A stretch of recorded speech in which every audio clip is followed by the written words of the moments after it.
بخاری حدیث نمبر 3۔ حضرت صلی اللہ علیہ وآلہ وسلم پر وحی کا ابتدائی دور اچھے سچے پاکیزہ خوابوں سے شروع ہوا۔ آپ خواب میں جو کچھ دیکھتے وہ صبح کی روشنی کی طرح صحیح اور سچا ثابت ہوتا۔ پھر من جانب قدرت آپ تنہائی پسند ہو گئے اور آپ نے غار حرا میں خلوت نشینی اختیار فرمائی اور کئی دن اور رات وہاں مسلسل عبادت اور یاد الہی و ذکر میں مشغول رہنے لگے۔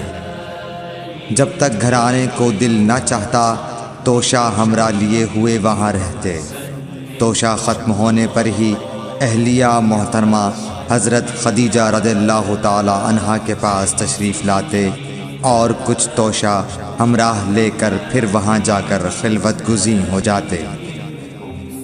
یہی طریقہ جاری رہا یہاں تک کہ آپ پر حق منکشف ہو گیا اور آپ غار حرا ہی میں قیام پذیر تھے کہ اچانک حضرت جبرائیل علیہ السلام آپ کے پاس حاضر ہوئے اور کہنے لگے کہ اے محمد پڑھو۔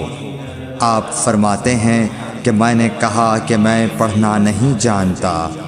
آپ صلی اللہ علیہ وسلم فرماتے ہیں کہ فرشتے نے مجھے پکڑ کر اتنے زور سے بھینچا کہ میری طاقت جواب دے گئی۔ پھر مجھے چھوڑ کر کہا پڑھو۔ میں نے پھر وہی جواب دیا کہ میں پڑھا ہوا نہیں ہوں۔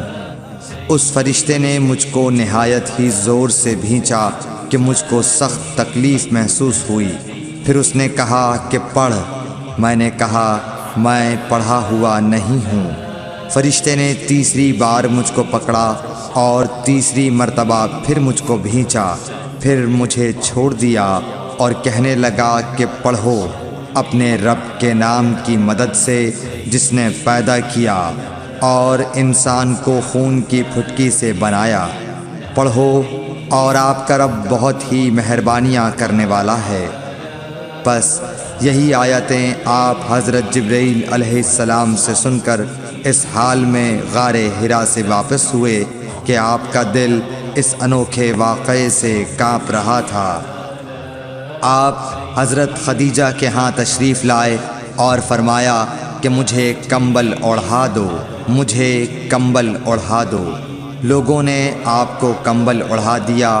جب آپ کا ڈر جاتا رہا تو آپ نے اپنی زوجہ محترمہ حضرت خدیجہ رضی اللہ تعالی عنہا کو تفصیل کے ساتھ یہ واقعہ سنایا اور فرمانے لگے کہ مجھ کو اب اپنی جان کا خوف ہو گیا ہے۔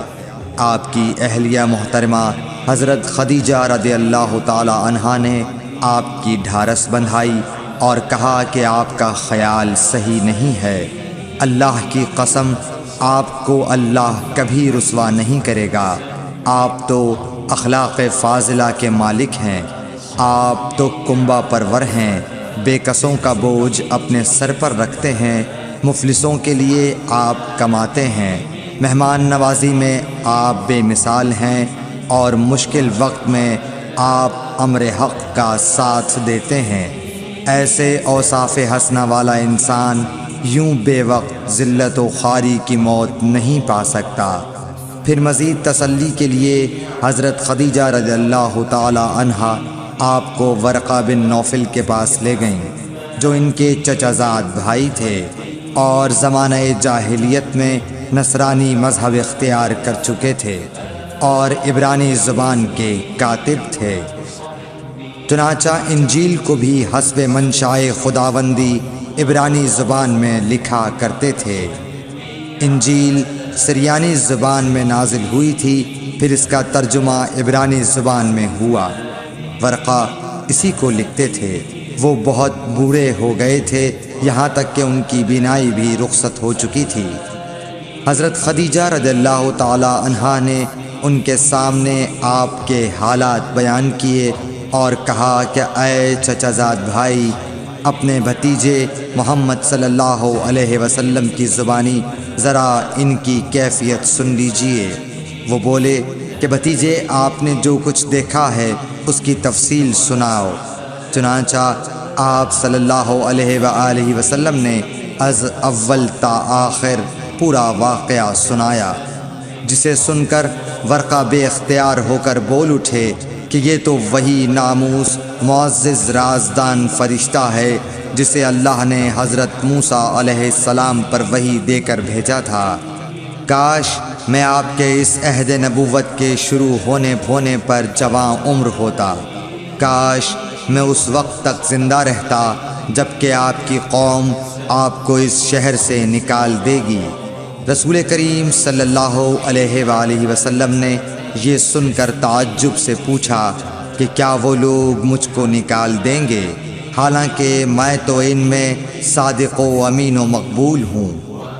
ورقہ بولا، ہاں یہ سب کچھ سچ ہے، مگر جو شخص بھی آپ کی طرح امر حق لے کر آیا لوگ اس کے دشمن ہی ہو گئے ہیں۔ اگر مجھے آپ کی نبوت کا وہ زمانہ مل جائے تو میں آپ کی پوری مدد کروں گا، مگر ورقہ کچھ دنوں کے بعد انتقال کر گئے، پھر کچھ عرصے تک وحی کی آمد موقوف رہی۔